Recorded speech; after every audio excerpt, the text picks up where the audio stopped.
Hey, it's your friend Mel, and I'm going to tell you the truth nobody says out loud because they want you to blame yourself. Your phone is engineered to hijack your attention, but it is not the real villain here. The real enemy is the default setup you never chose. The switches that came flipped on, the apps that beg for your eyeballs, the notifications that interrupt your life like a fire alarm for nothing. That's the trap, and you walked into it because all of us did. No shame, no self-judgment, just clarity. If you've been compulsively scrolling, you are not weak, lazy, or broken. You are running a system that was designed by teams of PhDs to pull you back again and again with zero friction and infinite novelty. Of course, your brain keeps reaching for the dopamine drip that pings, flashes, and vibrates in your pocket. Of course you feel outgunned. You were outgunned. That's not a character flaw. That's a setup problem. So let me give you the good news.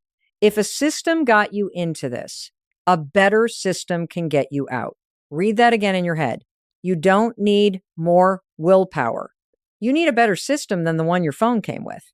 Willpower is like a battery. It drains by noon and then you're toast. Systems don't drain. Systems run. They carry you when you're tired. They make the right thing the easy thing and the wrong thing the hard thing. And we are about to install one together. I want you to feel the urgency because your life is happening right now. The people you love are right in front of you. Your energy, your focus, your creativity, these are non-renewable resources inside a day. Every scroll is a microsiphon, tiny leaks that add up to a flood. And you're not crazy for feeling scattered or behind or annoyed with yourself, but we are done shaming you. Shame keeps you stuck. Systems set you free. Here's what we're going to do, and I want you to hear this as a promise, not a pep talk. We are going to change the system. We'll start by flipping your phone's defaults so it stops behaving like a slot machine and starts acting like a tool. Then we're going to redesign your environment so there's more friction between you and the reflex to grab it and less friction between you and the life you actually want to be living. And finally, we'll install a simple feel-good replacement habit that rewards your brain fast so you're not white-knuckling anything. This is science-backed, it's practical, and you can do it today without waiting to feel motivated. I'm right here with you. Take a breath. You are not the problem, the system is. And the minute we flip it, everything starts to change. All right, let's pull the curtain back and make this make sense. There's a loop running in your brain. It is simple, it is predictable, and when you see it, you get your power back. Here's the loop in plain English. Cue, craving, response, reward. That's it. A cue is anything that grabs your attention. Your phone lights up, you hear a buzz, you feel bored in line, you hit a friction point in your work. That cue triggers a craving, not for the phone itself, but for relief, novelty, connection, stimulation. Then comes the response. Your hand moves without you deciding. You unlock, you scroll, and then boom, the reward, tiny hit, a like, a meme, a DM, maybe nothing, maybe something. And that maybe is the most powerful part because it's unpredictable. In science, that's variable reinforcement. In Vegas, it's a slot machine. On your phone, it's endless. Why does it feel automatic? Because your brain is designed to conserve energy. It will always default to the easiest available path to reward, especially when you're stressed, bored, lonely, or tired. That's not because you're weak. That is literally how a human brain keeps you alive. When your day loads you up with decision fatigue, when your inbox is a hydra, when you're uncomfortable and you want out, the habit system in your brain says, I know a quick fix. The fastest fix in your environment wins. The lowest friction, highest reward path becomes the default path. And right now, your phone is that superhighway. Let's name the moment you keep missing. It is not the hour you lost in a TikTok rabbit hole. That's the aftermath. The moment is the 2 seconds after the cue.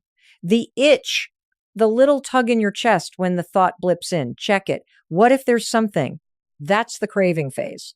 And if your phone is on the desk, face up, notifications blinking, thumbprint ready, The response is nearly guaranteed, not because you chose to waste time, but because you followed a frictionless path your environment laid out for you. That is the truth I need you to absorb.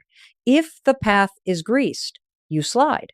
Think about your typical trigger states. You hit a tough paragraph, your brain whispers, quick break. You're standing at the stove, bored, you reach, you feel that pang of loneliness after a meeting. You reach, you wake up groggy and not ready to face the day. You reach, every one of those is a cue. Your brain isn't hunting meaning, it's hunting relief. The phone delivers a maybe reward in under a second. And because the reward is variable, sometimes great, sometimes meh, your brain gets trained to check more, not less. That's the loop tightening. Here's the liberating part. If the loop runs on low friction and high reward, you don't fix it by yelling, have more willpower at yourself. You fix it by messing with the loop. You make the automatic response harder to do and the healthy response easier to do. You reduce the cues that hijack you and install a replacement reward your brain actually likes. We're going to do that together. But for right now, I want you to stop calling this a personal failure. It's a system running on defaults. And the second you see the 2-second window, the cue and the craving, you found the steering wheel. We're going to grab it and turn. All right, we're doing this together right now. Pause me if you need to. Action first, feelings later. Grab your phone. The goal is not to never use your phone. The goal is to stop your phone from using you by changing the default inputs. We're going to flip the switches that make it act like a slot machine and make it behave like a tool.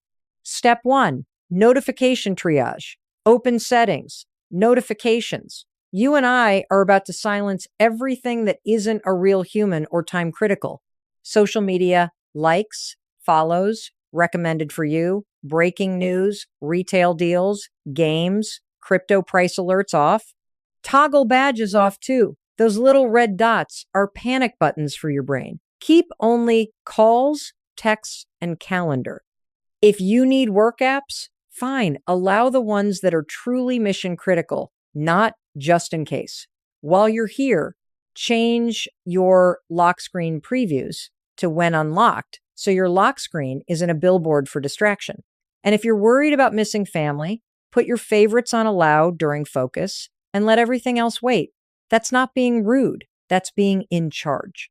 Next, make it boring. We are removing the candy coating. Go to accessibility, display, color filters, and turn on grayscale. Yes, black and white. No, I'm not kidding. Color is bait. Grayscale is a mood stabilizer. Now, home screen surgery. Take every hot app, Instagram, TikTok, YouTube, Twitter, news, and yank them off the home screen and the dock. Bury them in a folder named later on the last page. Delete the widgets that shove headlines in your face. If an app lets you disable autoplay, YouTube, Netflix, Instagram, Reels, settings, do it.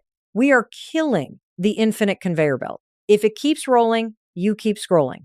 Time fences. Open screen time or digital well-being. Pick your top 2 time sinks. Set daily limits, 15 minutes to start. That's right. Scarcity creates savoring. Now set focus modes. Create work and family or deep focus. In work, allow calls and texts from favorites and the apps you need to do your job. Block the rest. Schedule focus to turn on automatically during your best brain hours. Then give yourself 2 small scroll windows like 12:30, 12:50 p.m. and 7:007, 30 p.m. That's dessert after you eat your life. Outside those windows, the buffet is closed. Add intentional entry. We're building a speed bump between cue and response. Hide those distracting apps behind an extra tap. Last page folder, second folder, then app. Rename the folder, do I really want this? So you see the question before you see the feed. Remove Face ID, Touch ID, autofill for those platforms, and log out. Yes, require a password. That 10-second pause is the 2-second window we talked about expanded. Even better, delete the app and force yourself to use the clunkier mobile browser during your scroll windows. Friction is your friend. Now look at what you just did. You didn't swear off phones. You reprogram defaults so the path to mindless scrolling is no longer greased. Your phone can still call a friend, text your kid, get you to a meeting. It just has to earn the right to hijack your attention, and most days it won't. Take a breath. This is systems over shame. You didn't need more willpower. You needed a better setup, and you just built it. Step 2, environment. This is the lever that beats intention every time, especially when you're tired. What's closest and easiest wins, always. So stop testing yourself. Redesign the room so the right choice happens by default and the wrong choice requires work. We start with phone homes. Pick 2 or 3 physical parking spots in your life. That's it. Not 7, 2 or 3. 1 by the front door or entry table. 1 on the kitchen counter away from the stove and the snacks. 1 by your desk but not on the desk. A shelf behind you. A charging station on the far wall. Stand up. Choose them now. Put a charger at each home so the phone is incentivized to sit there. When you walk into a room, the phone goes to its home like a dog to a bed. You do not carry it room to room. That was the old default. New default, parked. The bedroom rule is non-negotiable if you want your brain back. The phone sleeps outside the bedroom, period. Replace it with a $12 alarm clock. Why am I so pushy about this? Because sleep loss spikes cravings, tanks self-control, and makes your habit brain louder. Research is clear. When you're underslept, you scroll more, snack more, snap more. Protect your sleep. You protect your next day decisions. If you rely on the phone for alarms, cool, plug it in the hallway. You'll get out of bed faster when it goes off. That's a bonus. Now, work in creative blocks. Out of sight, out of mind is not a cute saying. It's a brain hack. If the phone is visible, your habit system pings you. Put it in a drawer. Put it in your bag. Put it in another room. If you need it for 2-factor or calls, set up single-purpose access. Do not disturb on. Only favorites allowed. Screen face down. And the Authenticator app on your desktop. Or watch so the phone stays parked. If you need music, use a speaker, an old iPod, or your computer. Single-purpose tools. Reduce decision points. Decision points are doors the scroll habit sneaks through. Micro boundaries are what make this stick. Meals, no phone on the table. Not even face down. Off the table, out of reach. Bathroom, no phone. Yes, I said it. That one change will give you hours back a week. Conversations. Phone face down and away. Better yet, in your pocket or in the other room. Create a simple rule you can say out loud. If a human is within arm's reach, my phone is out of reach. You'll feel awkward at first. That's the sensation of a new standard installing. Here's why this works. We're stretching the 2-second window into 20 seconds, sometimes 2 minutes, because you have to get up, walk, unlock, and fight through the friction you built. That delay is the difference between acting on a craving and letting it pass. The urge will crest and fall if you buy yourself a few seconds. Make the phone earn your attention. Make your life easy to reach. You are not quitting your phone. You are quitting the setup that makes you fail. Redesign the room, and you stop wrestling yourself. Now let's talk about the moment your brain throws a tantrum, because it will. You flip the defaults, you park the phone, and then out of nowhere, buzz, itch, tug, that restless hum in your chest, that is not an emergency.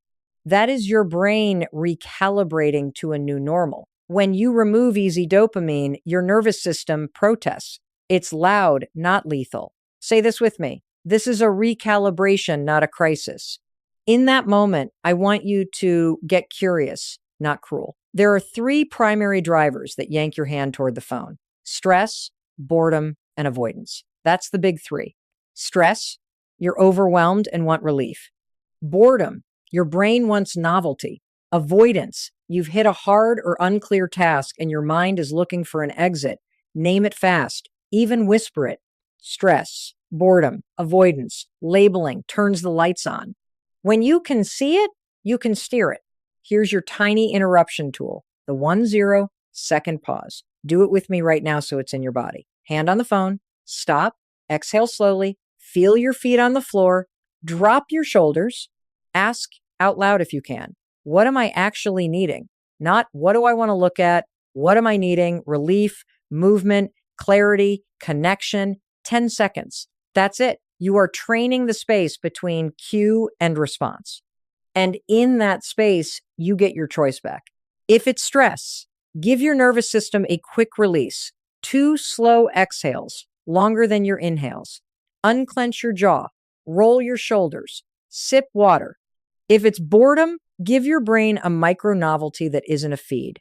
Stand up, look out a window for 20 seconds at something far away. Change rooms, put on one song.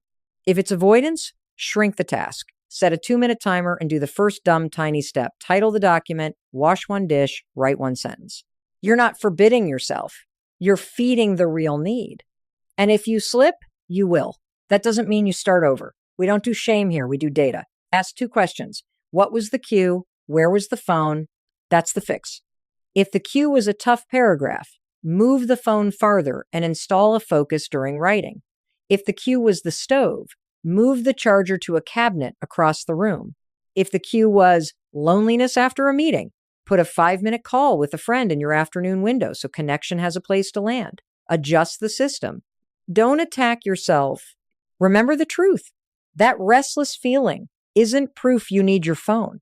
It's proof your brain is learning a new pattern. Every time you run the 1-0 second pause, you're laying down a new default. That's a rep for the future you. Do not underestimate this. 10 seconds is enough to ride the wave, buy yourself freedom, and choose on purpose. We're not just removing a habit. We are building one. Hold the line. The discomfort will pass. Your power won't. Here's the critical truth. Removal creates a vacuum. If you rip out the scroll and you don't put something in its place, your brain will rebound hard. Not because you're weak, because your nervous system wants a fast, predictable reward. So we are going to give it 1 on purpose. You don't break scrolling by stopping. You break it by installing a new default that feels good fast. Do it with me. We are picking 1 default alternative for 3 contexts. Morning, work breaks, evening wind down. Not a menu. 1. Why? Decisions drain you, defaults carry you. Morning, before you touch your phone, your new default is tiny and physical. Choose a 5-minute walk outside, 10 slow stretches, or water plus sunlight, stand at a window and sip. Pick one, say it out loud. Now set it up. Lay your shoes by the door, fill your water bottle, and put it on the nightstand. Crack the blinds before bed so the light cues you. Make it absurdly easy. Work breaks. When you hit that friction point or the itch shows up, your default is 2 minutes of movement or reset. Choose 10 push-ups against the wall, a 2-minute desk stretch, 1 lap around the building, or a quick tidy of 5 items on your desk. Pick one. Put a sticky note on your monitor that says itch equals 10 push-ups or itch equals lap. Slide a yoga mat under your desk or keep sneakers by the door. Reduce friction to 0. Evening wind down. Replace couch scroll with a soothing ritual that gives your brain the same exhale. Choose T+ book within arm's reach, a 5-minute journal dump, 1 page, no pressure, or a 10-minute tidy with a playlist. Pick one. Stage it, book on your pillow, mug by the kettle, tea bags out, journal and pen on the couch table. The cue becomes the setup you see. Now we wire in the rule because rules run when motivation doesn't. Script it exactly like this. When I feel the itch, I do X for 2 minutes before I decide. That's it. You are not forbidding anything. You are inserting a speed bump that gives you a win. 2 minutes is the gateway. 90% of the time, the urge will pass. If after 2 minutes you still want to scroll, fine, do it during your window. But you will be shocked how often 2 minutes is enough. Attach a reward so your brain stamps it in. Track a streak on paper. You can see old school calendar, big X's. Pair the habit with a tiny treat, your favorite creamer after the walk, a square of chocolate after the journal, the good playlist only during the tidy. Or go identity-based. Whisper, I'm the kind of person who protects my focus. Pride is a potent chemical. Let it count. Let me make this stupid simple. Morning equals shoes by door. Work equals mat by desk. Evening equals book on pillow. Sticky note with your 2-minute rule visible in all 3 places. That's your system. Action first, feelings follow. The reward isn't just the tea or the streak. It's the instant relief that you kept a promise to yourself. That's the new hit. That's the win signal your brain has been chasing from a feed that never loved you back. You didn't just remove a habit. You installed a new default that pays you immediately. Keep it tiny, keep it staged, keep it rewarded. When the itch hits, fire the rule. 2 minutes. Then decide. This is how you stop the phone from using you and start using your life. This is the moment everything really changes. Stop asking, how do I quit scrolling? That question keeps you trapped in tactics and shame. Ask this instead, who do I want to become? Because the goal here isn't less screen time. The goal is to become the kind of person who chooses their life on purpose. Not a robot with perfect self-control, no. A human with boundaries. A person who is present, proud, and in charge. Identity is built like this. Small actions or votes. You cast enough votes, the identity sticks. When you park your phone in its home instead of keeping it in your hand, you just voted, I'm present. When you run your 2-minute rule and take that walk or do those desk stretches before you decide, that's a vote for I can handle discomfort. When you leave the phone outside the bedroom, you vote, I protect my sleep. Focus mode on at work, I respect my attention. That's not motivational fluff. That's how your brain files evidence. Evidence becomes identity. Say it out loud with me because words matter. I'm a person with boundaries. I protect my focus. I choose connection over compulsion. Every time your hand moves toward the phone and you choose the system you built, you are proving those lines true. And on the days you don't, we don't throw out the identity. We look at the system and adjust. Winners iterate. Shame quits. I want to give you permission for seasons because life isn't static and neither are your defaults. New baby, new job, caring for a parent, burnout recovery. Your boundaries flex to honor the reality you're in. That is wisdom, not weakness. If you're in a season where you need to be reachable, awesome, set favorites allowed, widen the scroll windows, and hold the bedroom rule sacred. If you're rebuilding after burnout, shrink your social windows to 10 minutes, double down on evening wind down, and make your replacement habit soothing and slow. If you're in a big creative push, tighten work focus, move the charger farther, and add a louder reward to the replacement routine. Different season, different setup, same identity. I choose my life on purpose. Here's the reframe I want you to keep in your pocket and repeat whenever that old story creeps in. I'm not behind. I'm redesigning my life. Say it again. I'm not behind. I'm redesigning my life. That line pulls you out of comparison and drops you into control. It reminds your brain that you are working a plan, not failing a test. So who are you becoming? Write one sentence on a sticky note and slap it where you'll see it. I am the kind of person who, fill it with your value, protects mornings, looks people in the eye, keeps promises to myself, then let every parked phone, every 2-minute reset, every quiet bedroom at night be a vote. This is not about perfection. It's about direction.